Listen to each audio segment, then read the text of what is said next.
Light that spark, Fire Nation. JLD here, and welcome to Entrepreneurs on Fire, brought to you by the HubSpot Podcast Network with great shows like Duct Tape Marketing. Today, we'll be talking about getting ahead of the curve by automating your processes. To drop these value bombs, I have brought Brandon Zobel into EO Fire Studios. Brandon is the CEO and founder of ProsperSpark, a one-stop shop for all your Excel consulting and process automation needs. He leverages his 20-plus years of experience to make the lives and processes of his 200-plus clients easier. And today, Fire Nation, we're talking about the power of automation. We're going to talk about automating a single process and the power that can have, and ensuring the best results, and so much more. And a big thank you for sponsoring today's episode goes to Brandon and our sponsors. Success Story, hosted by Scott D. Clary, is brought to you by the HubSpot Podcast Network and features Q&A sessions plus convos on sales, marketing, business, and more. A recent ep on how to protect your business in times of crisis is a must listen. Listen to Success Story wherever you get your podcasts. Brandon, say what's up to Fire Nation and share something that you believe about becoming successful that most people disagree with. Hey there, Fire Nation. Something that I believe about becoming successful that most people disagree with, I would say that you don't need a perfect / super detailed business plan to start a business or be successful. And I think, for me as a very logic-driven, very analytical person, that's a little odd for me to say, but the reality is you don't. And I speak to a lot of clients. We've got 200 clients, and some of those are looking to start a business. And really, they just need to aim for progress, not perfection. And we see that a lot where just that analysis paralysis happens. And I know not everyone shares that viewpoint. Progress, not perfection, Fire Nation. And today we're talking about getting ahead of the curve by automating your processes. And we all hear about the power of systems and automations, Brandon. What is process automation to you? I think there's a real simple explanation or definition, I'll say, for me. And that is, utilizing technology to perform tasks that really don't require a human touch. And I got to tell you, it's 2022. I mean, there are a lot of tasks that frankly can just be automated. And I come in contact with that daily, right? With people that are just spending time on just silly tasks. And, in every business, nobody's immune to it, right? Every business that is, selling product or service or what have you, has an opportunity in their operation, whether it be sales, operations, accounting, AP, AR, business analysis, reporting. It doesn't really matter. And I think oftentimes, John, the viewpoint is, hey, it's only the large processes that we should be concerned about, but really the small ones matter a lot. And even just those small, 5-minute, 10-minute, 15-minute processes, they add up, especially if you have a larger team and they're just doing the same thing over and over again. So that's process automation to me, is just getting rid of those things that you just don't need a human touch for. This is powerful, Fire Nation, because I can tell you doing the little things right add up to huge results. And man, a lot of people say, John, how do you only work 5 days a month and run a 7-day-a-week podcast? It's all about processes. It's all about automations. It's all about systems. They didn't come overnight. They came over time.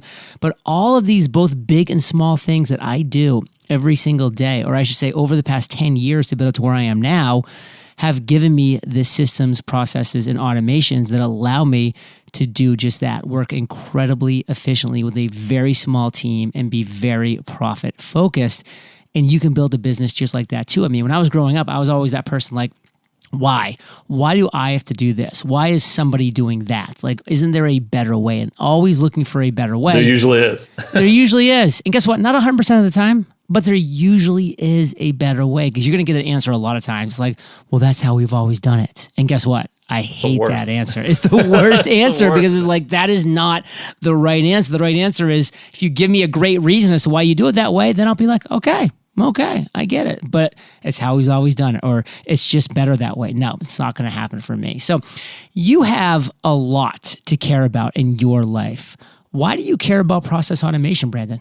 When it comes down to process automation, And really anything in life for me, it's all about time. And if you lose money on an investment, right, or somebody quits, like you can replace those things, right? And you can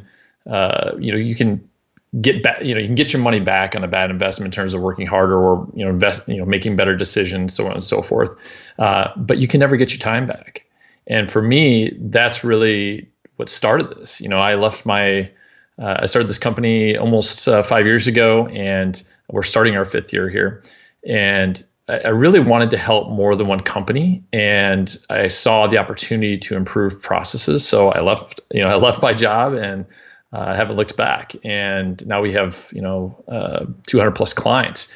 And for me, I wanted to, as a previous employee of another employer, I wanted to work on high impact tasks that required the human touch, right? I didn't want to work on silly little tasks, and I didn't want the people that I managed and led to be doing the same thing as well. So that's really why I care. I also see all the time where errors, are super costly to businesses. I mean, how many times have you just seen like, oh, whoops, yep, sorry, we made a mistake, and that's going to happen because we're all humans. But if you can reduce that and mitigate that, there's such a huge impact. But again, just kind of go back to my earlier comment. For me, it's all about time, man. It's all about just getting back that time. Now, I will say we need to move into kind of a challenging part of this interview for anybody that right now has a team. And I can speak from personal experience. Like I, at one point, had 13 people on my Entrepreneurs on Fire team. And now we have 5, and we're still doing the same revenue, and we're still doing a lot of the same things that are, really great.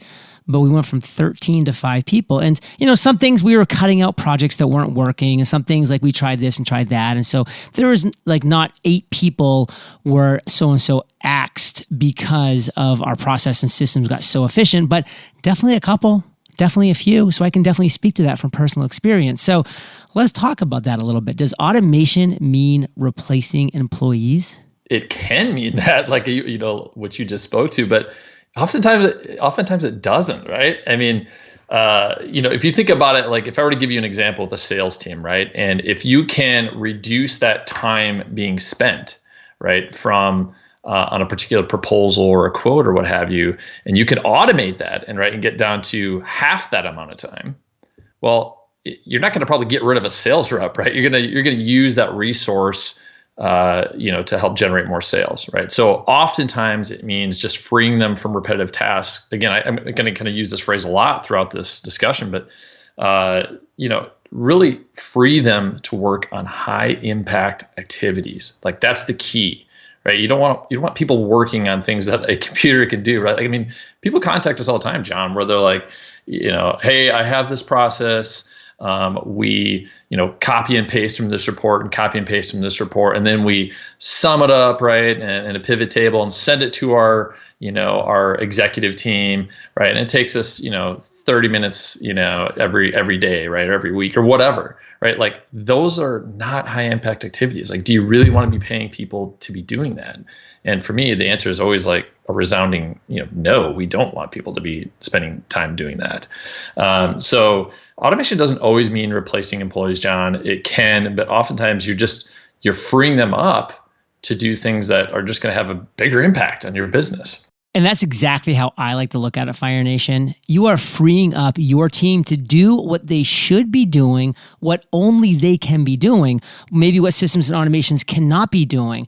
Like, should somebody spend 2 hours or 3 hours a day doing things that can be automated and only 4 or 5 hours a day actually selling? Of course not. You want that person selling for 8 hours of the day if that's their work time. So think about it in that manner. You are actually freeing up your team to do what they should be doing, the best use of their time, and that can get really exciting. And we have a lot more to talk about around this area when we get back from thanking our sponsors.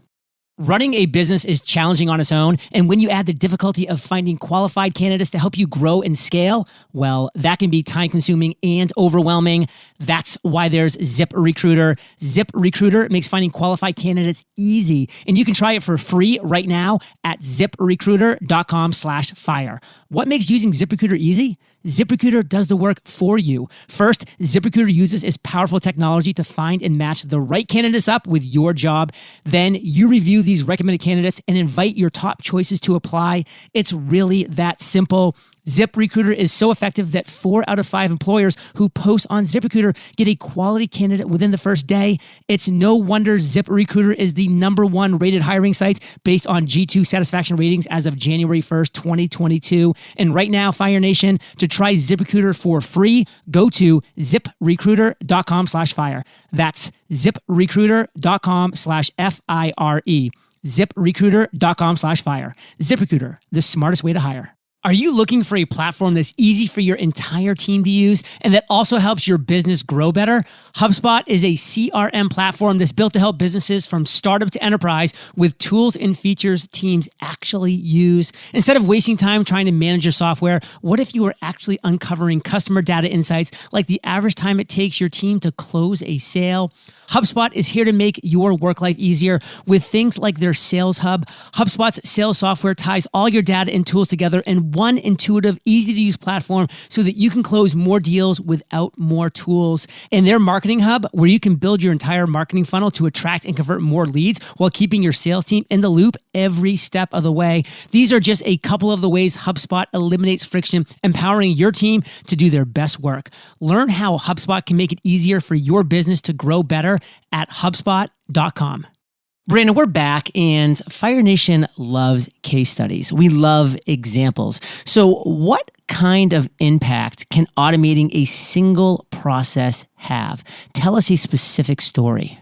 I'll tell you what, I'm going to give you 3 examples. The first example I'm going to give you is just kind of talking about our example from earlier with the sales rep. So when we're talking about an impact, right? So get this, if you have a team of 5 sales reps, and let's say you're spending 30 minutes per proposal. Now, this could be really any division, department, process, whatever. But in this example, right, you got 5 sales reps, 30 minutes per proposal, and let's say each of them are doing 10 per week. You know how many hours that is per year? It's 1,300 hours. It's 32 and a half weeks, 40 hours a week. I mean, it's incredible, right? I mean, just on a proposal. So now if you think about it, you're like, okay, great. Well, what if you can reduce that to 15 minutes by half, right? Or even just 2/3, right? That's a lot of time being saved. To your earlier comment, John, like you were talking about, you can spend more time selling. That's exactly it, right? You're going to close more deals. So the ROI on that is pretty simple, right? It's going to be pretty quick as well. And so that's just one example there with the sales team, but let me give you some real life examples. Now, this first one, we were working with a real estate valuation firm, right? And they had some clunky code. So we're a spreadsheet consulting firm, right? That's what we do. We live and breathe Excel and process. That is what we do. And they came to us and they said, hey, we have these spreadsheets that we're using for valuations. They're really clunky. They crash a lot. We're doing a lot of double data entry, right? They're just very inefficient. And I mean, we're talking dozens of users that were using these files for these, essentially financial models, John. And we save them 12,500 hours annually. I mean, wow. That is a mind-blowing number, John. I mean, that is one, that's one extreme, right? But there's others where they're still saving several hundred hours or 50 hours. I mean, it happens all the time. And we've worked on hundreds of projects. That's literally what we do day in, day out. But I mean, 12,500 hours. I mean, and they have been using those for a long time. I mean, several years. And so when you think about all that loss, right, and what sort of growth could they have had, John, had they just made some changes, automated some of those things, right? Made that process cleaner. I mean, who knows, right? We'll never know. But they are definitely growing right now. And to our earlier, John, we were talking about, does that mean replacing employees? And for them, it was like, they're not replacing anybody with the savings that they have. What they're doing is they're growing like gangbusters, right? They're just growing like crazy. And so now instead of having to hire a lot more, they're now able to prolong a little bit of that hiring, right? Because now they have a process that's cleaner, right? They have processes that are automated. They have better tools. So now they're just not having to hire as soon. And those are big cost savings, right? And it allows them to scale quicker. This next example, and the last one I'll give you too, is we have a client that's an insurance company, and they had a tool that they use to create different documents that the insurance company has to utilize and issue to their clients. And for them, it was taking them over an hour to complete. And it now takes them 5 minutes, like five minutes, man. And so now they are just absolutely cranking out business because of that. And so when you think about what kind of impact, that was your question. And I think it's real clear. It's like, it's going to vary depending on department and function. So in those cases, I mean, your errors are going to be absolutely just significantly lower, right? And beyond that, when you talk about from a financial perspective, John, like there's usually a huge positive financial, impact when you are automating processes, right? And the reason for that is, again, you're saving time, you're reducing your error. And so people are able to spend more time on things like sales and the quality of their product or service, right? Any number of things, right? And so those are huge impacts, real life examples that I gave you, right? I'll give you one more. We had a client, it was taking her like 3 days every month to do this. They're an online retailer, and to generate commissions, John, it was taking her 3 days to do that. We automated it to less than a minute. So when you think about that, now they have time for pet projects, right? And things like that. And those pet projects are important because those are the things, like I can think with you, John, right? You've automated a bunch of processes in your business, right? You've grown like crazy over the years and had great success, right? Those things where you can really improve the quality of your service and your product, or your, how streamlined your operation is. The way you do that is having time and the space to do that, right? And you can't do that if you're spending time on low impact tasks that just simply should be automated. And let's talk about happiness of your employees. Like, do you think people want to do processes that can be automated? That's mind-numbing tasks. I mean, that's a person like pushing a button at a factory and literally going insane, because again, these are potentially mind-numbing processes that don't have to be done. You can give them creative things, those pet projects that Brandon just shared. That's exciting. That keeps your employees happy. So if we're going to go all in on this, Brandon, I mean, obviously I'm convinced, I hope Fire Nation as well, we want to ensure the best results. How can we do this? And actually, before we talk about that, like I kind of want to piggyback on what you were talking about when you were talking about the happiness of employees. And I mean, for sure, right? I mean, if you think about how many times, I think about my years in management. I spent about 20 years in management before I started my own company. And how many times have people left because they just aren't challenged, right?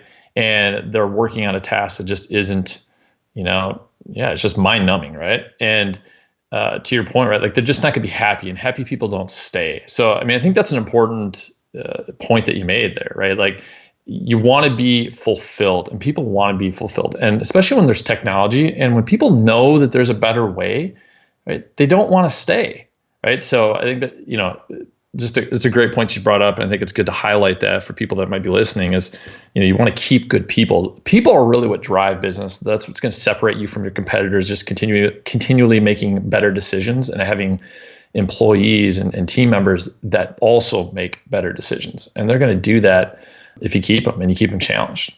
So back to your question, you said, okay, how do we ensure the best results? So this is a multifaceted answer here, John, but let me kind of give you, in my opinion, how you best approach, hey, how do we, automate a process? How do we improve that process just in general? Well, the first thing you got to do, John, is just determine, should this be an employee? Right? Should it be an employee process that should be handled? Should it be automated? In some cases, John, there might be a situation, especially if it's sensitive information, where you don't want to automate it, and maybe it does need to be handled by a human being, like an employee, right? In other cases, like it's, again, mind-numbing, right? It should just be automated. And we'll talk about that here in a moment. Or in some cases, you just can't automate it, right? You need to outsource it. And let me talk about where you might need to do that. We had a client that came to us and said, listen, we get these PDFs, they're invoices, our service is to review invoices. We want to extract that text from those PDFs, right, and pull it into a spreadsheet so we can review and analyze that data. Well, I said, well, how important is accuracy? And of course, their answer was, well, very important. I said, well, in that case, that technology isn't super accurate, right? You should probably just outsource some of that because the quality of those PDFs and some of them are scanned, and you're just not going to be able to extract that. And so, in some cases, you really just need to just outsource certain tasks. Like you can't automate them, or you shouldn't automate them, or they're just not going to be consistent. So that's the first thing you really should do when you're thinking, how do you ensure the best results? Well, just determine if it should even be automated, right? Or if it should be outsourced or handled by an internal resource. The next thing is really just to have a project scope. If you're going to approach even internal resource, John, I'm not even talking for an external resource, but if you're using internal or external, you should really have some sort of project scope. And it doesn't have to be like this big formal document, right? It can really be, something as simple as just, an email with some bullet points just to outline, hey, here are the things that we need to accomplish. Here's the problem. What do we need to, how do we address it? What does success look like?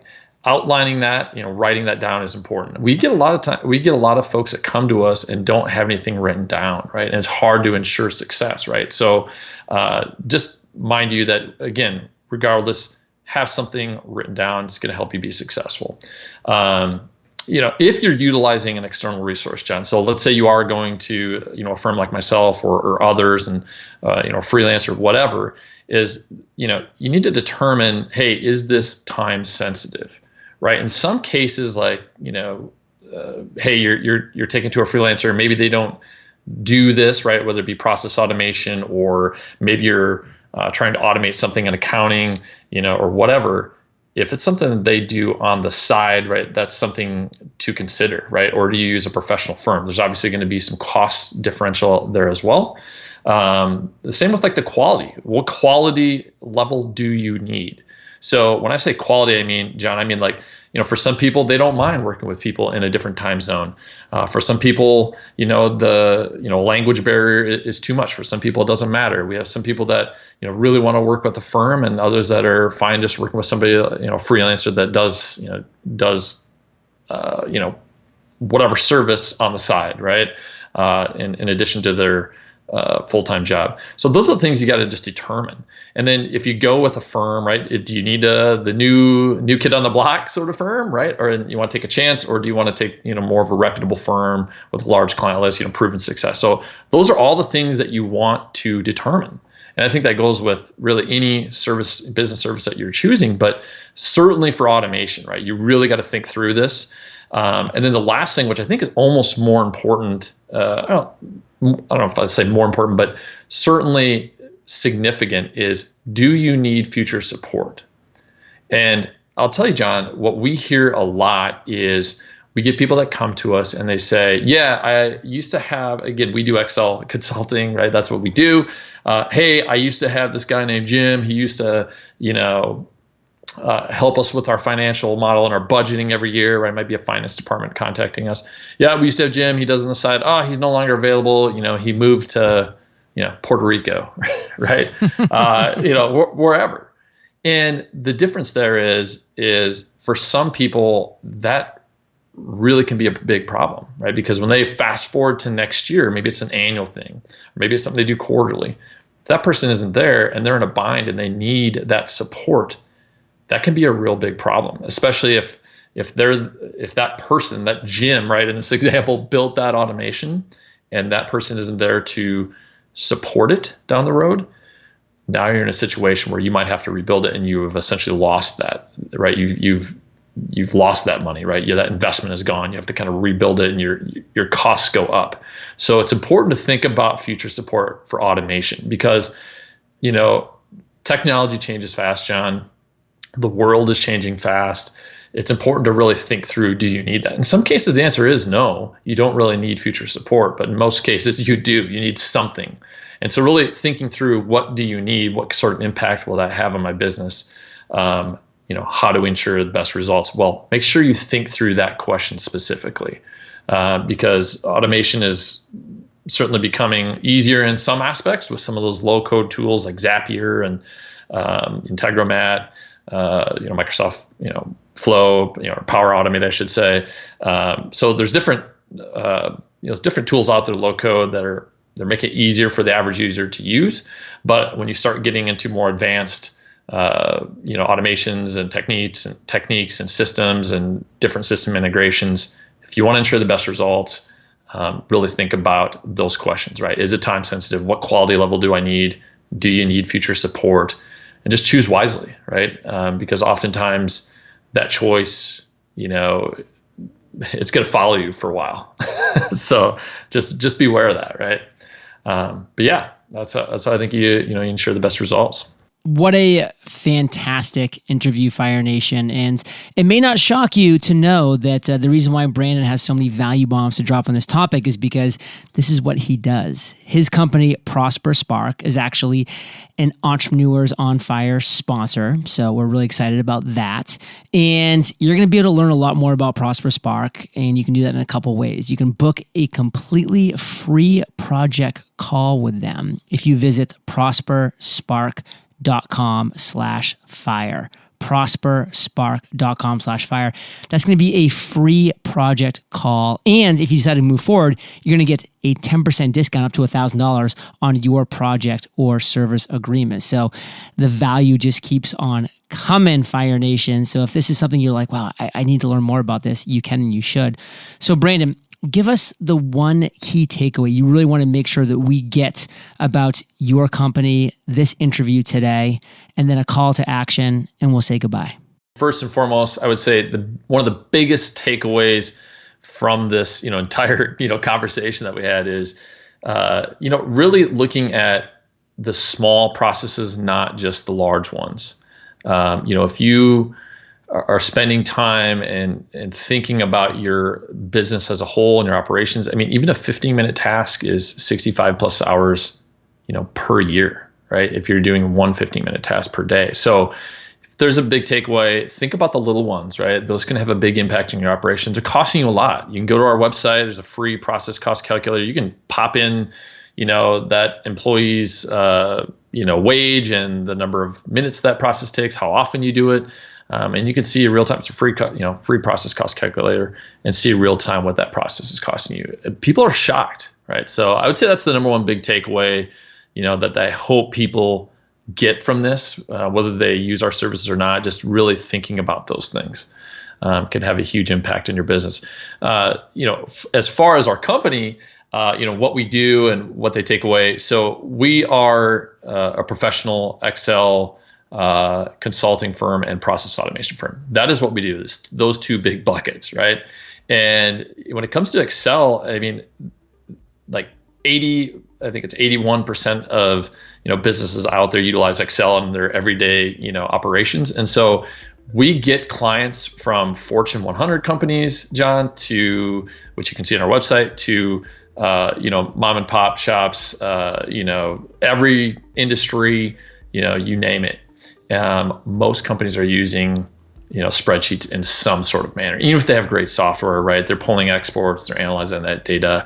And the point is that there's people like us out there to help them, right? You don't need to be YouTubing, how to create, this particular formula, right, for hours on end. Like you really don't need to do that. There's people like us out there that can help you. If you want to get in touch, just like John said, you can book a free call with us. We're giving, discounts to listeners. We don't typically do that. But for John, for your listeners, we're doing something a little special. So we're going to give a little discount on those projects. So I hope people take advantage of that. We're not going to do that very long. Love that. Well, Fire Nation, you know this. You're the average. Of the 5 people you spend the most time with, you've been hanging out with BZ and JLD today, so keep up the heat.